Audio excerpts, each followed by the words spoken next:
e tal.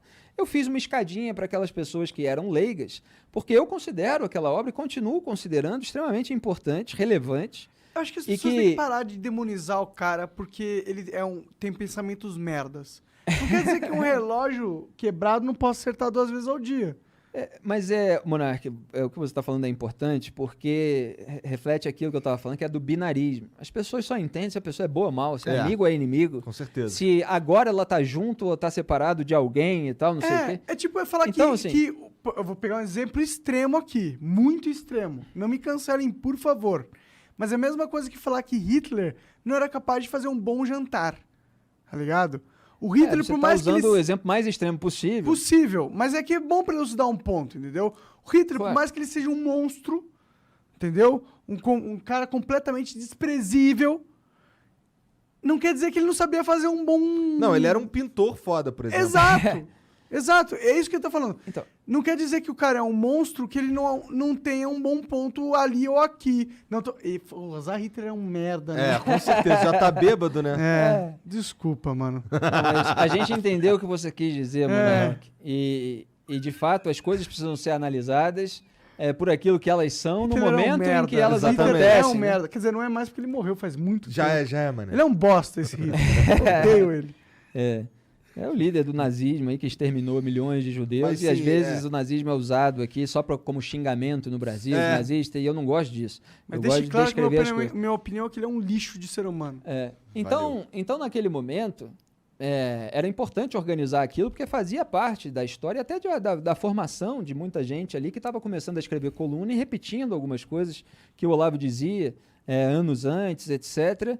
Mas aquele momento era uma descrição, na parte política, porque tem toda essa parte que perdura, mas na parte política era uma descrição dos processos envolvendo a esquerda, dos processos políticos mesmo e de todas as alianças, do que aquilo representava na visão do autor e aqueles acontecimentos também sendo usados para se retornar aos fundamentos das questões, distinguindo determinados conceitos importantes e tal. Então, tem uma perenidade ali. O que ele veio fazer em termos de atitude no debate público e no debate político especificamente, depois do lançamento do livro, é responsabilidade dele, né? Então... A minha avaliação é que o Olavo entrou numa pira de fazer a sociedade, entendeu? Tipo, mano, eu tô numa posição muito importante, entendeu? Então, as pessoas estão ouvindo o que eu falo, então eu vou usar essa minha posição pra jogar a sociedade pro lado que vai ser mais benéfico. Mas aí, fudeu. Quando você acha que você tá nessa posição, onde você sabe pra onde você tem que jogar a sociedade pro lado mais benéfico, e que você tem o caminho pro bem, fudeu. Você se pôs numa posição impossível. Uma posição de Jesus. Quando o cara se põe numa posição de Jesus, fodeu. Desconfie desse cara. Eu não vou ficar aqui analisando todas as coisas, mas assim, eu já tinha divergências naquela época, logo em seguida, em questões políticas, já falei isso até em várias entrevistas, questões sobre impeachment ou cassação de mandato, eu tinha as minhas opiniões, eu era colunista já há uma década, mais até talvez, a gente está falando de 2013, né? Eu estou com 18 anos de carreira aí como colunista, então é só calcular. E aí... começou a conversar com a família Bolsonaro na internet, isso tudo veio depois do livro. Eu até escrevi Breve História do Bolsolavismo, um artigo que quem quiser procurar, pode procurar, quando eu estava no Antagonista, está lá no site, que mostra aquelas primeiras conversas, ele defendendo a importância da formação de uma militância dirigida, você vê? Essa claque bolsonarista virtual é o que resultou daquela defesa de necessidade. E, obviamente, eu vi tudo isso se formando e, em termos intelectuais e morais, se deformando, né? Porque muita gente que passou a recorrer à desinformação, ao acobertamento, à passada de pano e tal. E eu continuei jornalista. Eu continuo por isso que a mesma pessoa, com os mesmos princípios, combatendo razões... as mesmas coisas, independentemente do governo. E com uma visão que era, por exemplo, o Olavo, quando ele foi dar uma entrevista para o Pedro Bial, da qual ele se orgulhava bastante, porque o Pedro Bial falou, a esquerda está subindo ao poder? Ele falou, tá, e tal. E ele falou antes do governo do PT surgir, que a gente vê pelas universidades e tal, o controle acadêmico, etc., deu todas as justificativas dele, com base ali Revolução Cultural, Antônio Gramsci, infiltração nos centros disseminadores de ideia da sociedade. Em determinado momento, ele falou, bom, você é direita, esquerda? O Pedro Bial perguntou uma coisa assim, ele falou, olha, quando o governo era militar, o regime militar, eu estava na oposição junto com a esquerda. Agora que a esquerda está no poder no Brasil, foi, aliás, isso que suscitou a pergunta. A esquerda está no poder? Agora que a esquerda no poder está, eu estou junto com a direita e tal. Então, para que, naquele momento, eu talvez não usasse essas palavras se eu fosse responder. Eu sou um jornalista independente que vai apontar a sujeira onde ela estiver, independentemente do governo. Mas, no fundo, ele estava dizendo uma coisa bastante parecida com isso, né? E eu continuei com essa postura. O PT estava no poder, eu estava vigiando e estava apontando a sujeira. Bolsonaro está no poder, estou vigiando e tal. Vai subir qualquer outro aí ao poder, se ganhar e tal. Eu vou continuar vigiando. Sempre torcendo, né, como cidadão brasileiro, para que a gente tenha um governo virtuoso e tal. Claro. Tomara que um dia a gente tenha. A gente está falando aqui, né, tomara que a gente tenha um congresso virtuoso. Já teve isso. Mas não é o caso.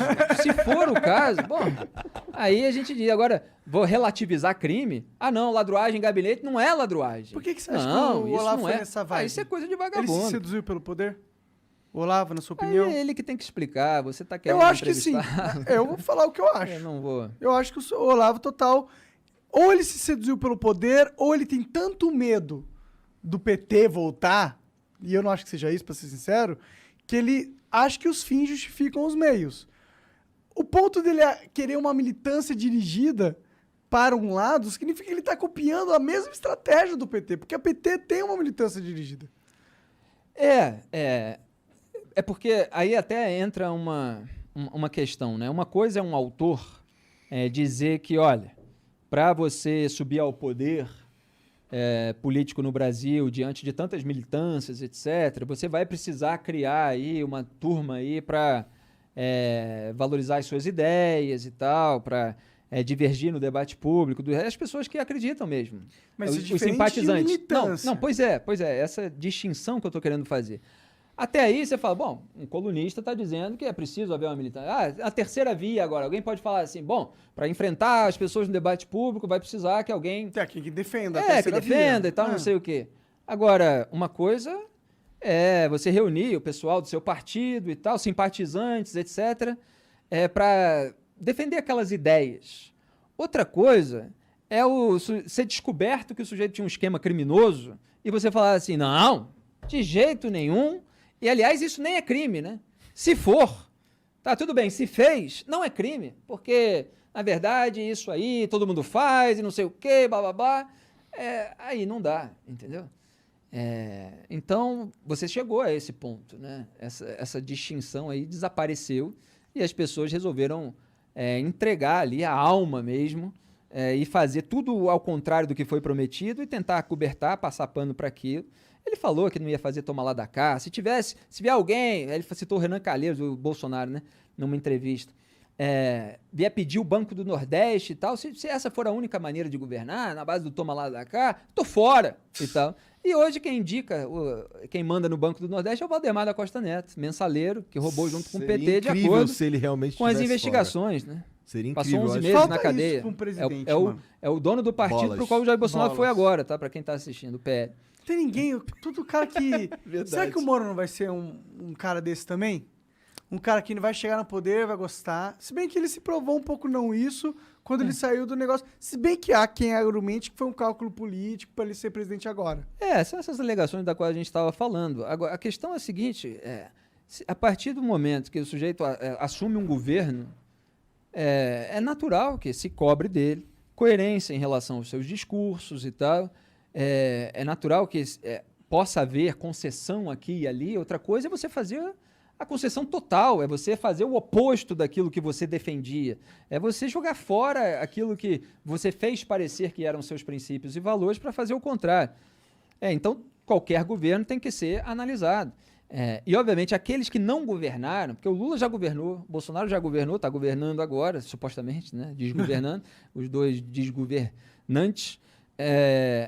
E alguém que está chegando ao poder sem ter uma acusação de corrupção, você vai ver o que essa pessoa vai fazer no poder, né? E a sujeira aparece, você aponta. A sujeira se acumula, você vai apontando mais e você vai subindo o tom. A sujeira bolsonarista ela foi aumentando.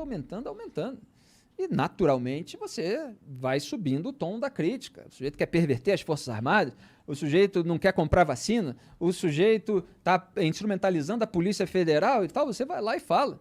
E eu falaria qualquer coisa dessa se fosse qualquer um. Né? Porque inclusive. A mim, o princípio é geral, o valor moral é geral e ele se aplica a diversas circunstâncias particulares. Agora, tem gente para a qual, aos inimigos, a lei. Aos meus amigos, o pano. Né? É isso que esse pessoal faz. Obviamente, você tem que ter senso das proporções, etc., mas não pode usar a desculpa do senso das proporções para deixar de repudiar aquilo que é criminoso, roubo, ladruagem, né? E isso o pessoal faz aí, é torto e é direito. Mas comigo não.